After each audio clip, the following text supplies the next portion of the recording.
Howdy, of you delicious people. I'm here today to review Yellowstone Season 2, Episode 6 and 7. So, going on into this episode, or episodes I should say, it feels like they are okay with letting people die off in the show. Leaving it very cryptic because there is to be someone or someones who are to die in said show, and so you have to eventually figure out who that eventually is.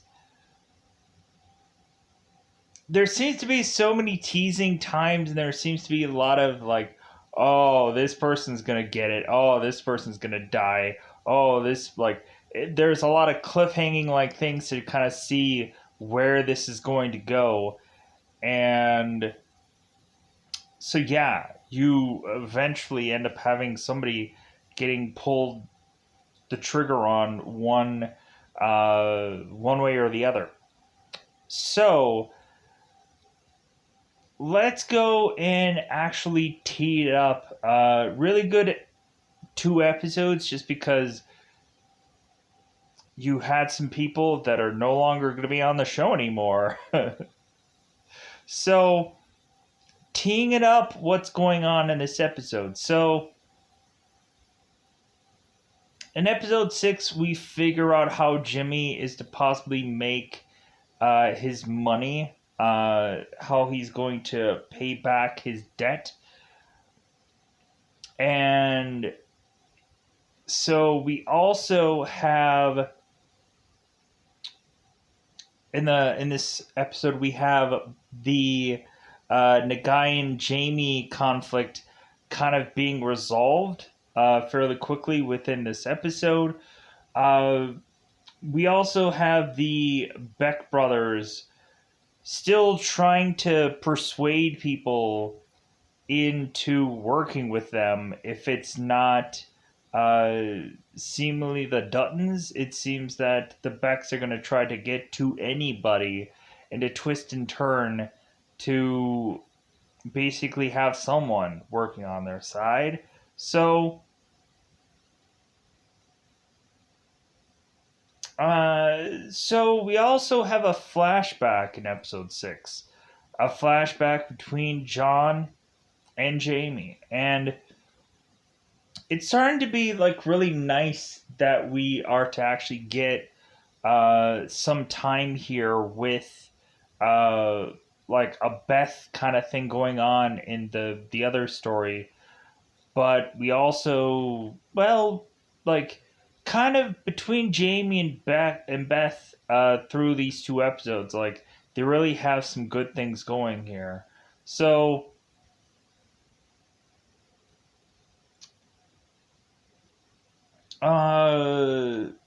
we also have a moment where John is to finally go to Jenkins in this one episode, this early episode, and say like, "Hey, you, me, and Rainwater, like, we finally need to like come to terms. We kind of finally need to like sit down and just kind of discuss things. We need to kind of finally get to some kind of arrangement or something." So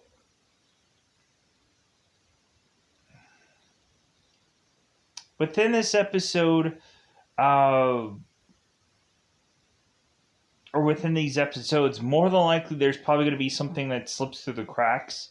Or I know there's probably going to be me like going and like, because there's, I probably should have just taken 1 episode and just done that, but I ended up doing 2 instead, just because like, I don't know if I should go, and I'm like, I'll just continue to keep watching and so on and so forth. So we'll figure out if I've bitten off more that I can chew in this episode. So let's go into it. Let's see how this all plays out, because without a doubt, it is that coveted double-timed territory yet again. Let's go into spoiler time. Spoiler time. It's about the time I'm going to spoil this episode. This thing is going to be a very roundabout way of reviewing this. It's going to be very goofy. It's going to be all over the place. But It's going to be what it is. So hopefully I can remember all of this that happens in episode 6. So in episode 6, we have Monica who is with Martin, and it seems that Monica is to be in the throes of passion, seemingly with Martin, but Monica can't go through with it. And so Monica is to go on and say, no, I just needed closure to see if Monica can't be without anybody but, or could be any with anybody but Casey, and it seems like she has that difficulty. So we have Martin who is to just basically be like, well, okay, fine, sure. And we're kind of wondering if there's still going to be something out of that, where maybe Martin's going to push too hard, or Martin's going to be surprisingly coming back, or any number of things. And so, in the very beginning of this episode, we have Jamie who is to be asking. So, young Jamie is asking young John Dutton, well, hey, what else could I do for the ranch? Like, what else could I do to benefit this ranch? And so John is to tell Jamie, it's like, well, you could leave it, because here is this letter. Young Jamie is to, of course, read this letter and is to find out that he's going to Harvard. And Jamie was to tell his father, it's like, well, hey, I didn't sign up for this. And John's like, well, I signed you up for it. It's like, I'm sorry, shouldn't you have asked him if he really wanted to go? I guess it doesn't care about it. It does matter in this family. So young Jamie is to ask young John Dutton, well, where is this like Harvard at? Like, is it close by? And John John is to say no, like it's in Boston. So he's like, oh, I don't know. So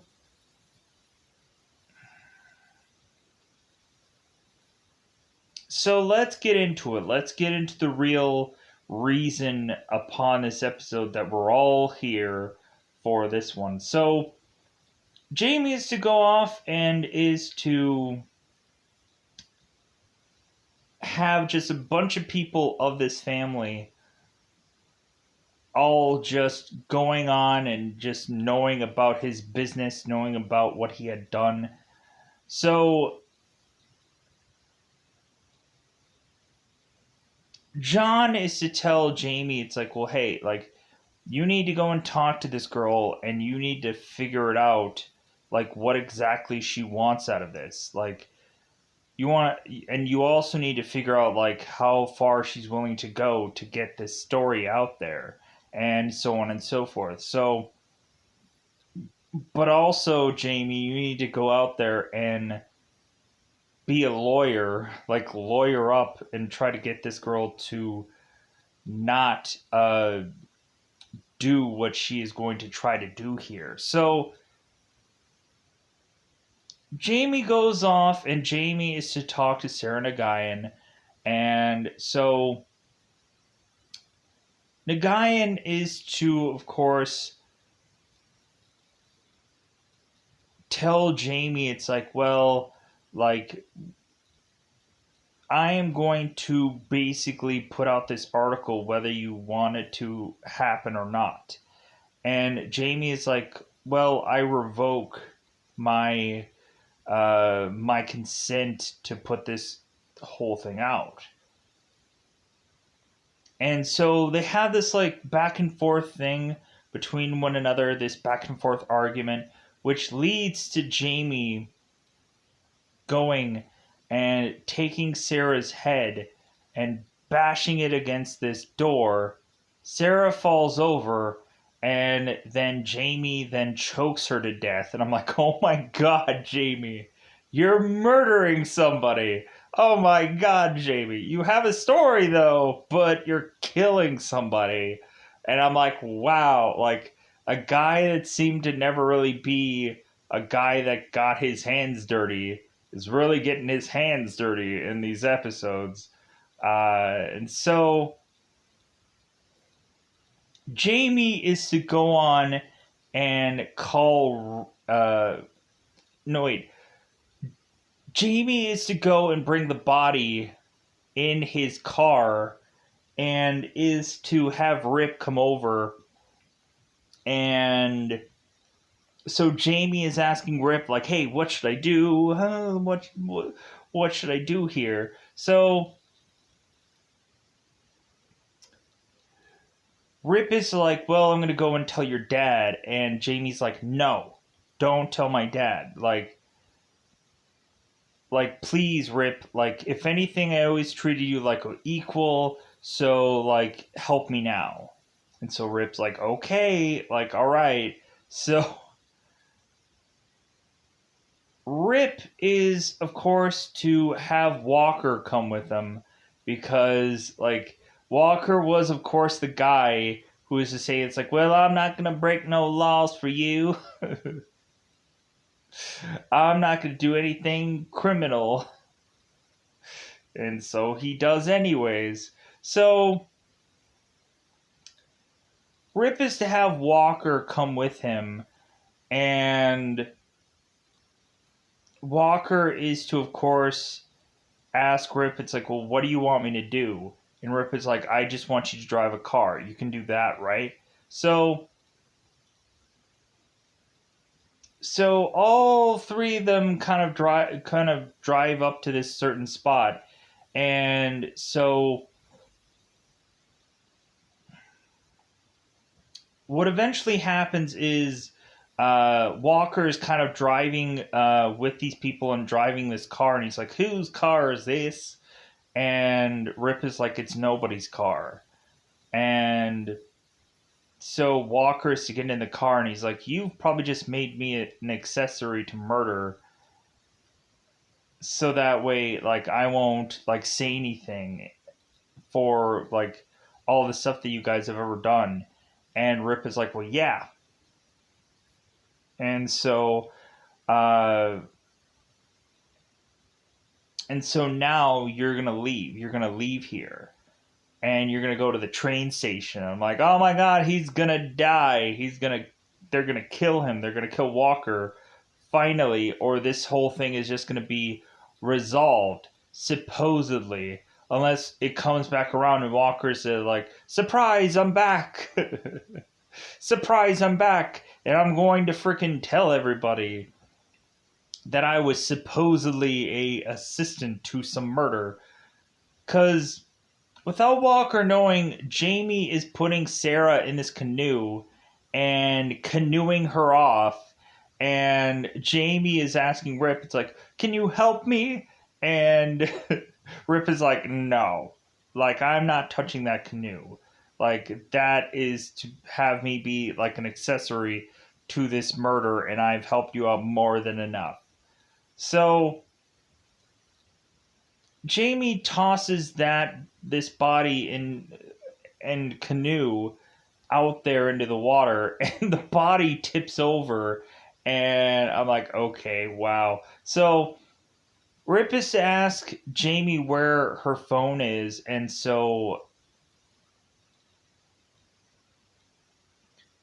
Rip goes and takes the phone, crushes it, and then dumps it in the water, and he's like, okay, everything is now resolved. Wouldn't it be so freaking interesting if both Sarah and Jamie had the exact same phone and accidentally Jamie's phone was in that water? That would be one like, whoa, that'd be one like swerve. Because you know how a lot of people might have the exact same phones or whatever, like I don't know, identical phone, like some kind of something to tie Jamie into this whole case, to have Jamie answering this phone and be like, oh no, it's not my phone. Oh crap. So, like, I'm just wondering how they're going to come back around to figure this out. So, So now we later on had the news have someone find this body, and so they're reporting that there's so many like numerous murders that has happened now here in by by basically this town. And you would think like the sheriff would be like, you know what, maybe you should just stop doing what you're doing, maybe you should stop working, maybe you should maybe we should find a new sheriff because this guy isn't getting his job done. Like, murders just continue to keep happening. So, and we have a point where, like, Sheriff Donnie is going and pulling over John, and John is like, man, like, this guy has some balls. And so, both John and Donnie are to talk to one another, and so we have it to where the sheriff is talking about the Beck brothers and that the sheriff was in deep, and he couldn't get out of the debt that he was in, and so the Becks were to square that off if he did this one thing. And so the sheriff is telling John, it's like, well, you know what? I know we haven't really seen eye to eye, but don't let those Beck brothers like kind of like work with you because you're gonna regret it. So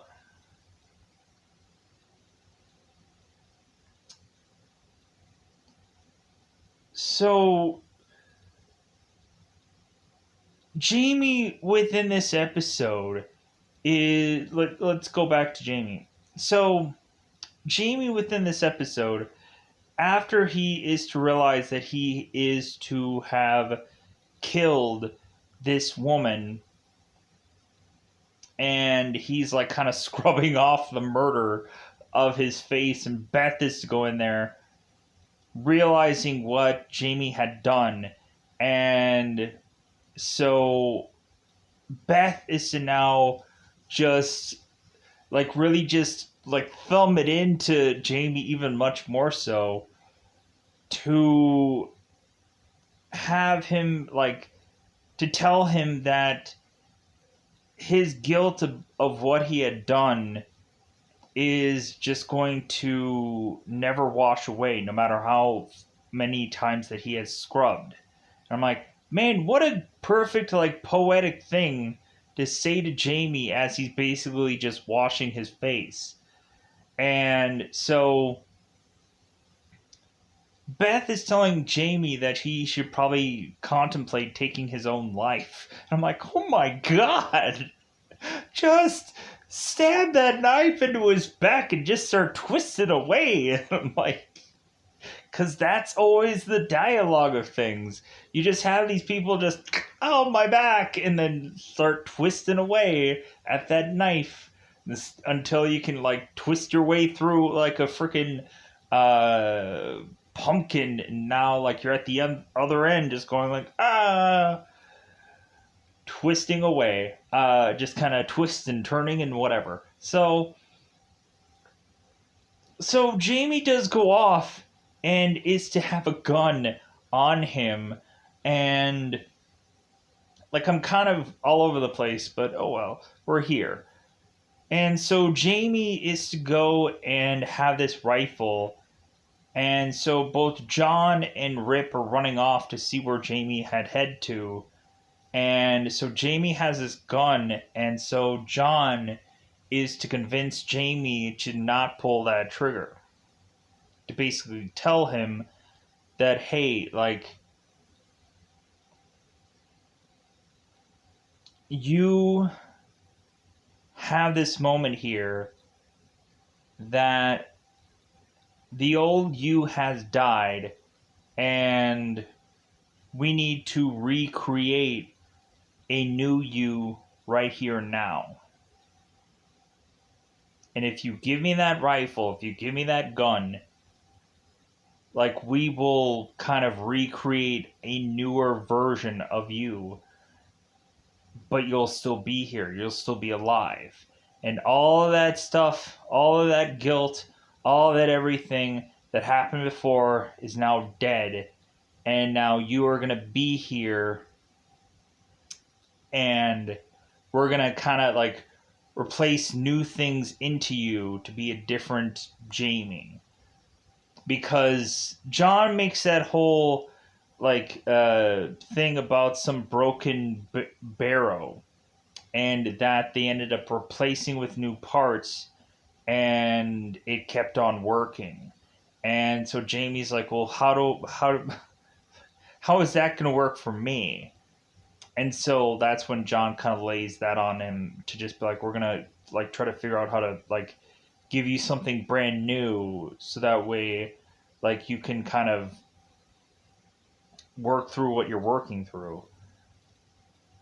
And John is to mention that it was a mistake to have Jamie go off to Harvard so quickly, and that Jamie needed much more time on this ranch, and so John couldn't have given him that, or he can't take that back now. So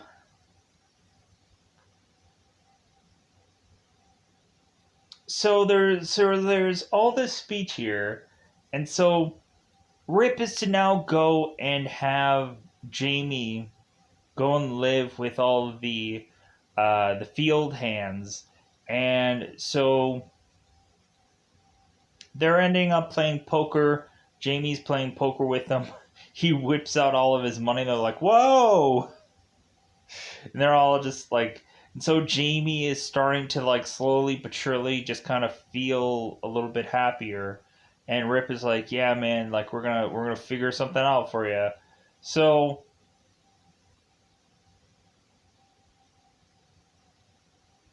so let's go with the Jimmy stuff. So Jimmy in this episode is to desperately try and figure out how to make money to, of course, get that whole people beating his dad, um, or beating his grandfather. So Lloyd is to take Jimmy and to train him how to do a rodeo and how to ride a horse that is to basically just buck uh, Jimmy off. And so Lloyd is teaching Jimmy how to do this, and Jimmy's like, "Hey, I don't have a couple $100 to be able to do this rodeo." And Lloyd is like, "Hey, I'll spot you." And I'm wondering why Lloyd is doing this, and plus also like Jimmy also tried to ask that, but like there was no real answer. And I'm kind of wondering, like, because Lloyd is to say like the whole brand kind of like is to have these characters kind of help one another, but I think it's also the fact that Jimmy would always just seem so miserable here at this ranch. And so doing this and having these two characters bond like is a real good experience, and something that they're always going to remember for the show, because both of them are to be like put together in this special way. And so I thought I like this. Like, if anything, if there is any kind of like really nice moment that probably makes you just kind of tear up, this would probably be that one spot in this show where you both have Jimmy and Lloyd just kind of going on and doing this whole rodeo thing, and Jimmy has some kind of hesitations about doing it, and but he needs the money. And so luckily Jimmy is to go and do this, and he's like one and done basically.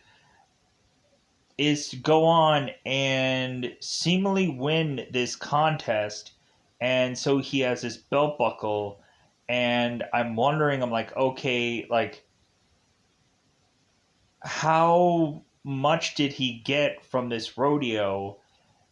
And also, like, is he gonna have to like go and sell the belt buckle, and maybe have Lloyd get really ticked because he sold the belt buckle to be able to afford uh, him getting out of this debt? Or maybe Jimmy is going to use the belt buckle as a what is it called, collateral, which will also probably tick Lloyd off. But who knows? Maybe Lloyd, it won't matter to him or whatever. But like, it was really good. It was a really feel good thing how like prideful Jimmy was also for that belt buckle, of when he came back to the other guys and he showed it off. He's like, yeah, and they're like, yeah, like you did it. Yeah, I guess you did it. Like, surprise, surprise, I guess. So when Jimmy is to come back, Jimmy is to find that Avery is now gone. I'm like, they never even asked where the cowboy guy had gone.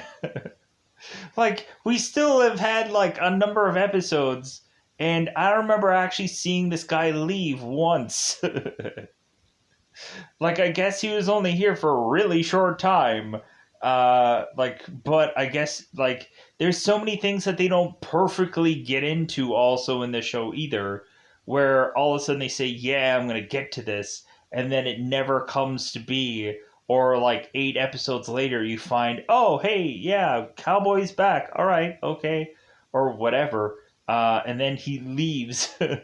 Like, maybe he'll just come back just to leave. Wouldn't that be weird?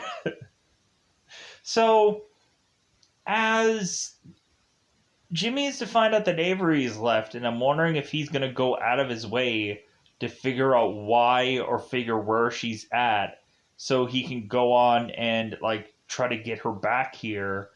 Um, I don't know. I'm interested to see how that story plays out, but I don't know if it will anytime soon because it didn't play out the next episode. So we also have Walker going off to supposedly leave for the train station. And of course, we are to know that people are to end up dead within that train station. So Rip is to take Walker into this train station, supposedly, to then kill him off because he knows too much, or really just Rip just really wants to just kill this guy off. All of a sudden, Casey is to appear and is to see that Rip is taking Walker to the train station.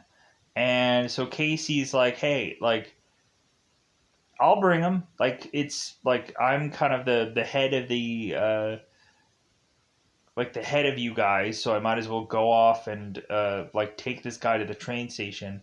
And Rip is like, well, hey, you don't know where it is. And Casey's like, I know where it is. So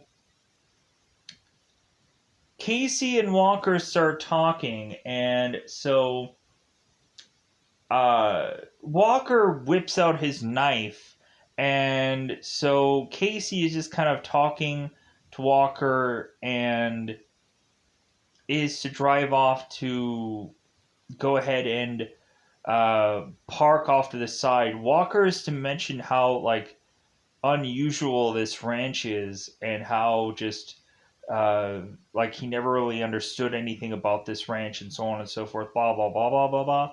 So what this all really comes down to is Casey saying, it's like, well, hey, like, how about you keep quiet? Anything that you have ever said, done, had things do to you, blah blah blah, on this ranch, you keep quiet about this ranch. You never heard about this ranch to anybody and whatever. And maybe someday you can come back to this ranch and work with us again. but like you are to never tell a soul about anything that you've seen here. Capiche? And Walker is just like, sure. And so Casey is to like, okay, well then let's get to the train station. So Walker is to say, you know what, I kind of appreciate the time that I've kind of been here on this ranch and so on and so forth.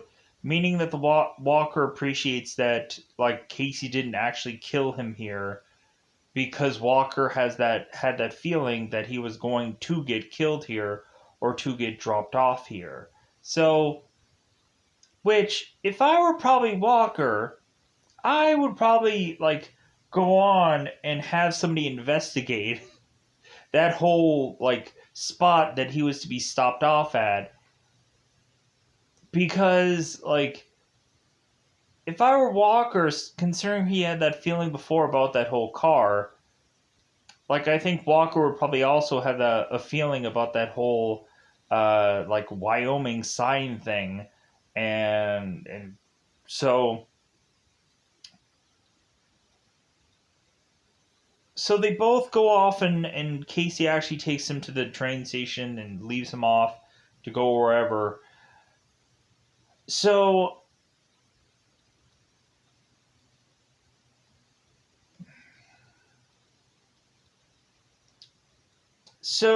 John in this episode is going off and telling Jane or telling Beth that she needs to lay off Jamie right now. And Beth is like, well, why? Like, tell me that you love Jamie as equally as you love me or Casey right now. Like, tell me that you love Jamie as much, or if not more, than either one of us. And John doesn't say that. And she's like, exactly. It's like, that's why I'm doing what I'm doing, because if anything, like you, as well as I, just basically want him dead at this point. And that Beth is going to push Jamie to basically want to pull the trigger at this point. So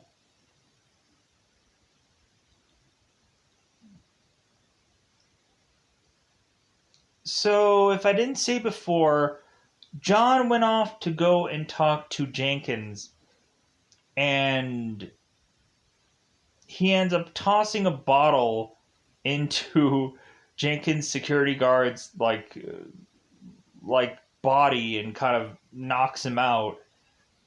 And then John is to toss this bottle against his wall and break it.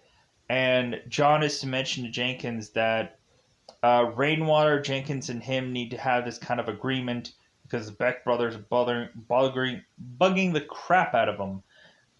And so we also have Malcolm Beck, who is to go to Beth and try to make a bargain with her, as well as Rainwater.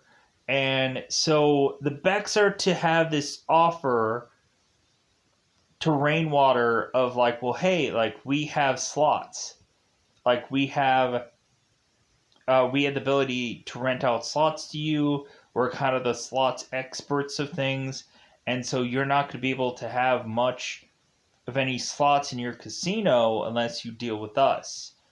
And Rainwater is just like, no. Like, if anything, we can just play like more cards, more poker, more whatever.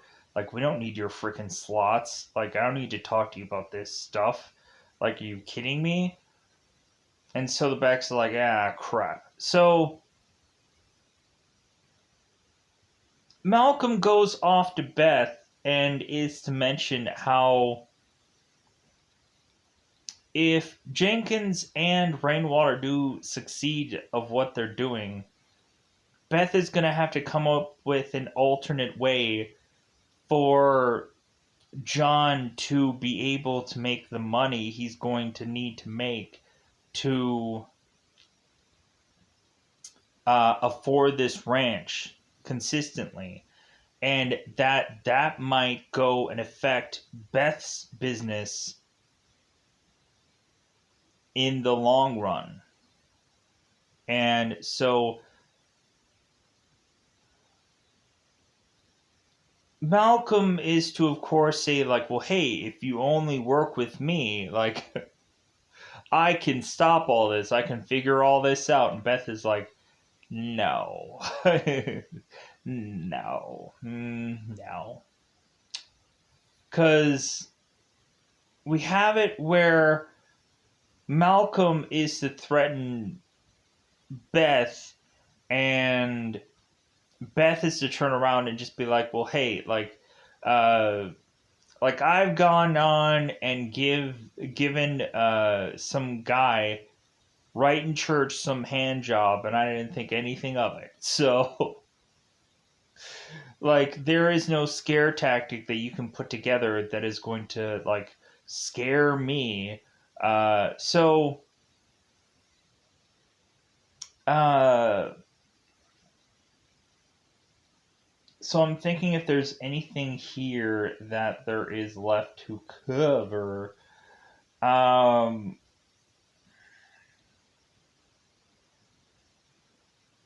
why is Tate in this episode? Uh, well, I do know that. I do know that Tate is to supposedly get his own horse in, I think, mostly the seventh episode, where he is to go on and ask John privately. Tate is. I'm like, God, I love the John and Tate interactions. Weirdly, I don't know why. I don't know why it is, but I always love the John and Tate interactions. They're so weirdly fun. Like, there's something between the two of them. There's just some kind of like thing there that's to be like kind of like really good for the show. I don't know what it is, but like it's like a whole generational thing. I don't know. But you have Tate going on and asking John for like, well, you know what? I want to be a cowboy when I'm older, but like I want to like be prepared for that like now. Like I want to figure out how I can be that cowboy later on.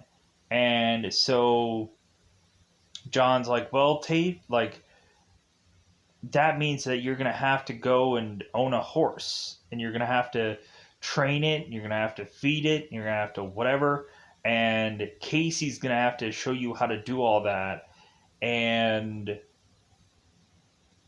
you're gonna consistently have to come in here on the ranch every single day to do all that. So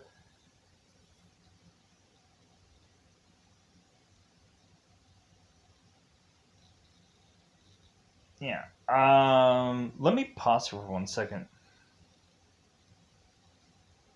All right. Yeah, because I feel like I'm kind of gearing up for like episode 7, anyways. If there's anything that I probably forgot about episode 6, because there's quite a few things going on in that one. So, because I know Beth ends up talking to John, and oh, we have the Rip and Beth thing. So Beth is to go and talk to John about uh, Beth kind of laying off Jamie, and she also talks about alcohol. Or John brings it up because it's like, hey, do you want a drink? And Beth is like, no, I don't know. And so, but then when she goes off to the roof of this ranch and calls Rip to come to see her, and he's just like, really? Like, do you really want me to climb up to your ranch to get to your roof? Like, how am I going to do that? And she's like, well, the old Irish way. So Rip goes and is to be on this roof, and Beth is now drinking then because she's like, well, I've realized that it's not a crutch anymore. Like, I can just have it, but like, not have too much of it, and so on and so forth. So Beth is telling Rip that they need to actually now go on a legitimate date to maybe finally go to that music festival that they talked about before in the last season. And so Rip is like, well, are you sure? Like, are you sure that you want to actually legitimate date and whatever?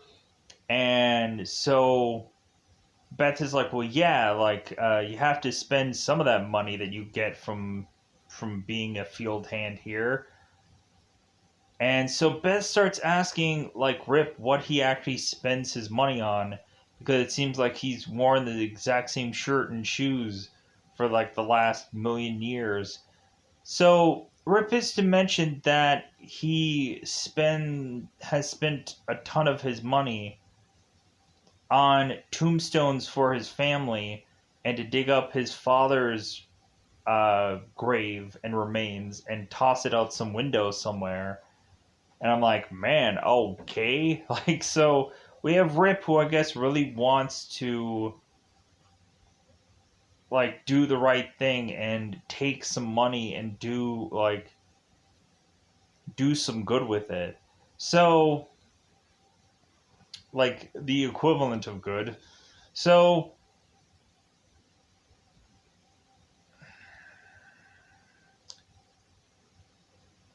so we're possibly gonna have like a actual legitimate date between Beth and Rip. Wow, like how long has that like really just been a brewing? And like we finally cementing that they're now going to go on some date, whatever that means. They're going on a date, and that's all that really matters. So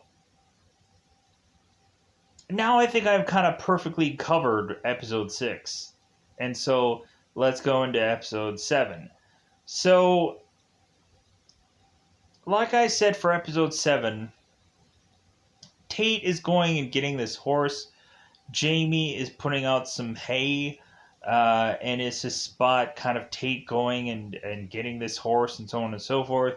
So Rip is kind of putting out some of this hay and like, hey, like Tate, you're doing it. You're training a horse, kind of. So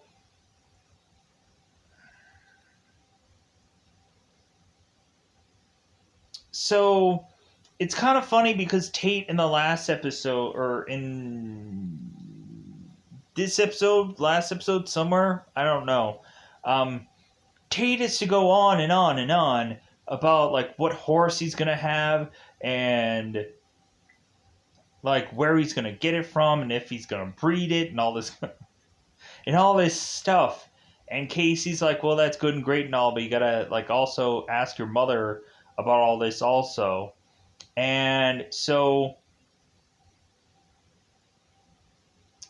Casey is to go back and see that Monica, I guess, has all of Casey's luggage.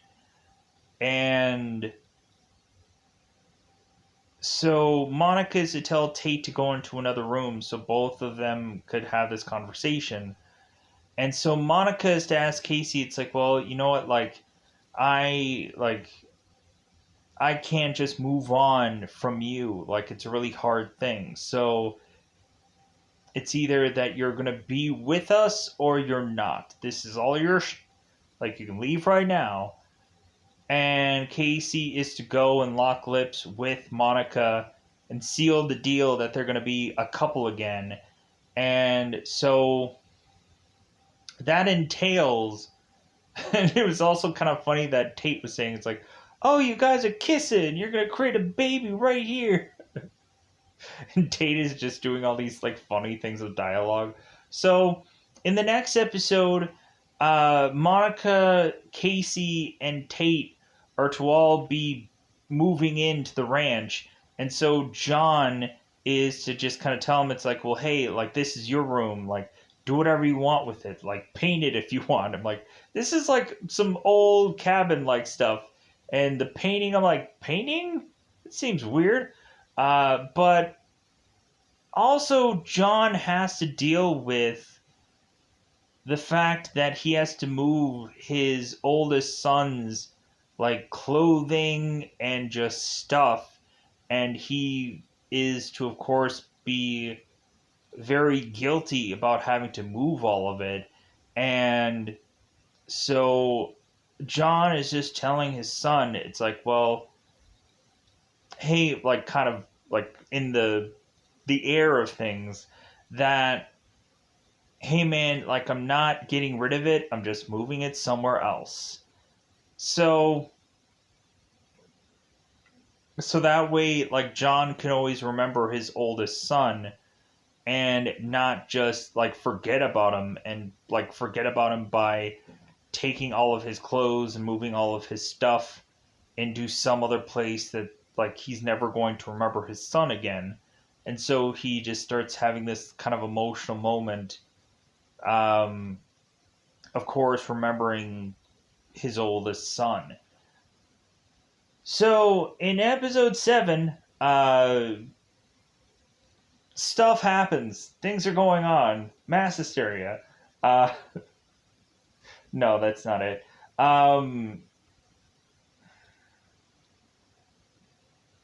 So in this episode, we of course have, uh, God, this is gonna be difficult. Let's go into the Beth thing. Let's go into the Beth thing for this episode, so that way I have something to say here. Because I'm just like, bro, what else happens in this episode? Let's go with the Beth thing. So we find out that Beth is to be in her office, with I think her assistant named Jason, and there are to be two masked men that arrive, and they're just called masked men in this whole thing. They don't actually have names, and they arrive into Beth's office and are creating chaos. Beth is to go on and quickly text Rip what's going on, and like basically office help 911. So Beth goes and is to now, of course, be like tied up, tortured, and so Beth is seeing her assistant just kind of go like, ah, like I'm not looking at you, and so Beth is to tell her assistant like, don't look like you're afraid to them, like don't give them the satisfaction of making it look like you're going to be afraid here. And so all of a sudden, like her assistant is to like seem to try to not be afraid at this moment, but the only thing that he can't be afraid of is having a bullet lodged into his head once he gets shot, because sadly Beth's assistant gets killed.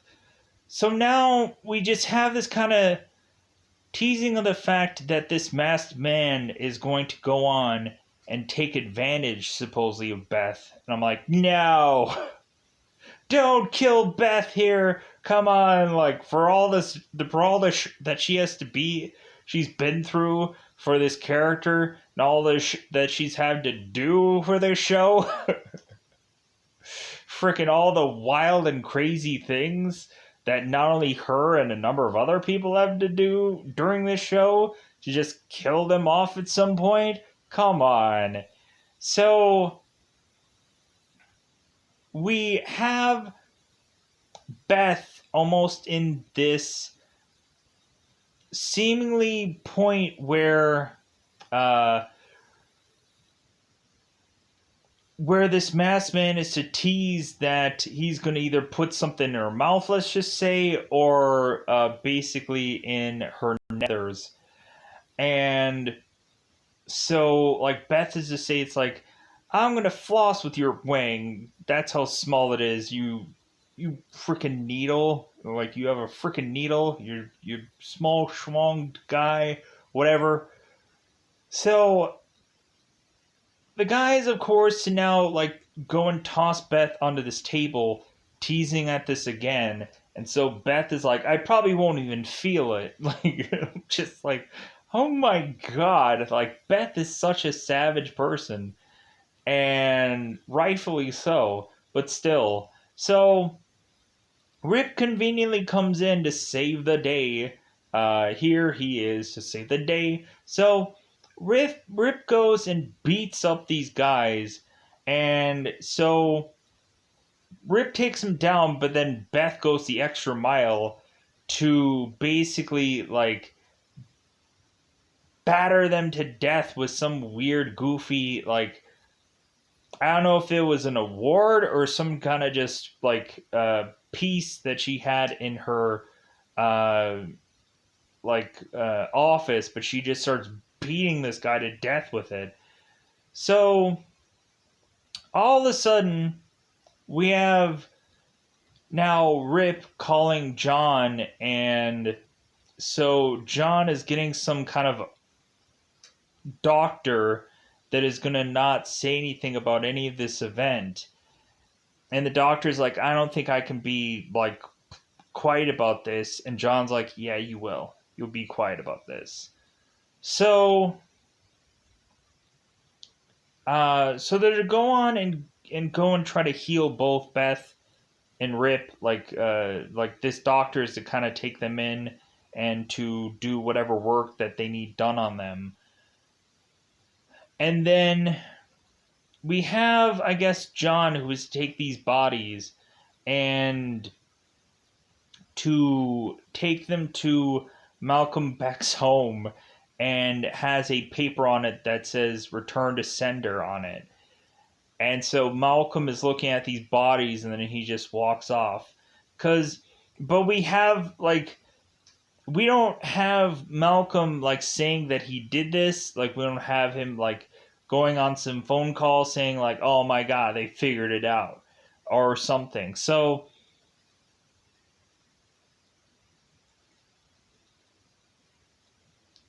we also had Casey, who is to go and kind of dump these bodies out. And so when Monica is to go and question, like, hey, Casey, where were you? Casey was to just mention that there were wolves by the barn. There were so many wolves. And Monica's like, you had to go and just put away some dead bodies, didn't you? And Casey's like, how did you know? And Monica's like, I read the script. And Casey's like, script? How could you? No. Like I just needed to say something funny here because eventually Casey is to re-talk up with John, and John is to ask Casey, it's like, well, what did Monica say?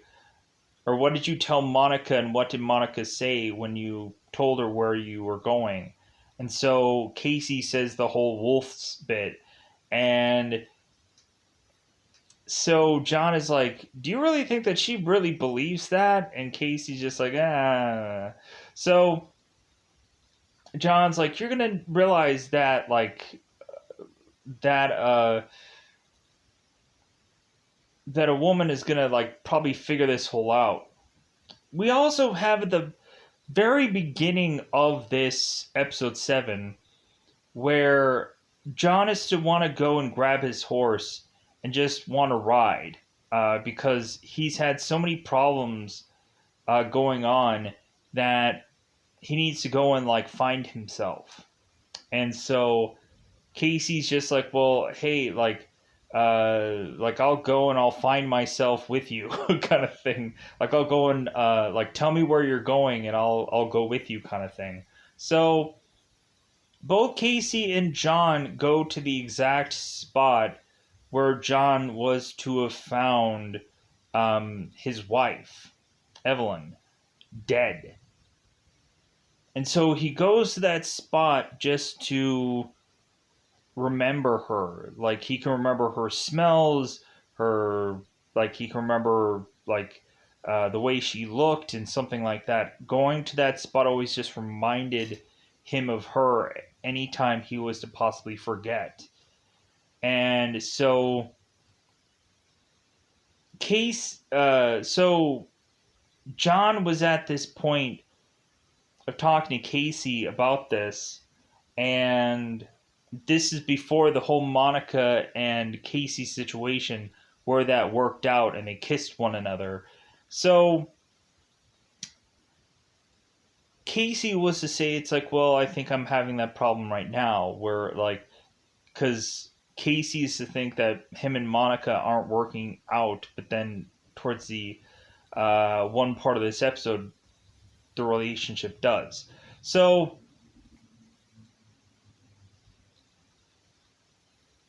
John is to tell like Casey, it's like, well, hey, you gotta go and like figure that out. You gotta like figure out what's really going on with that relationship.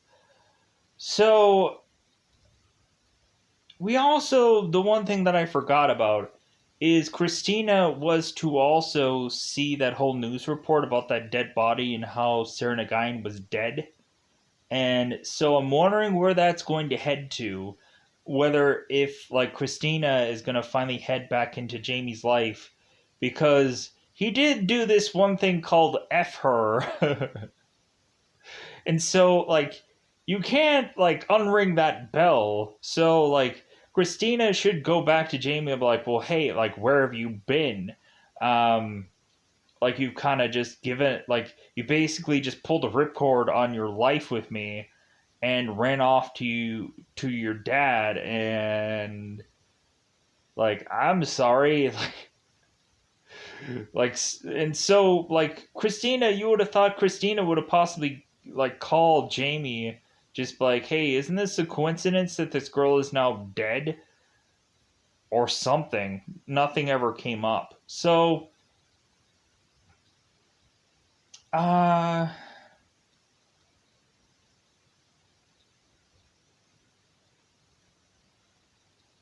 so yeah, I think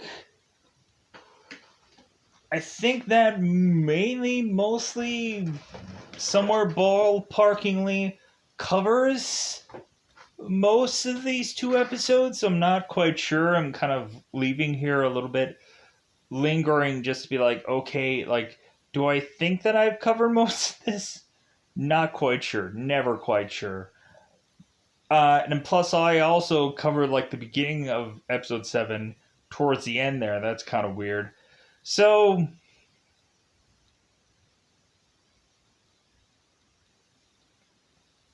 so yeah, think I think I'm almost like I think I'm good.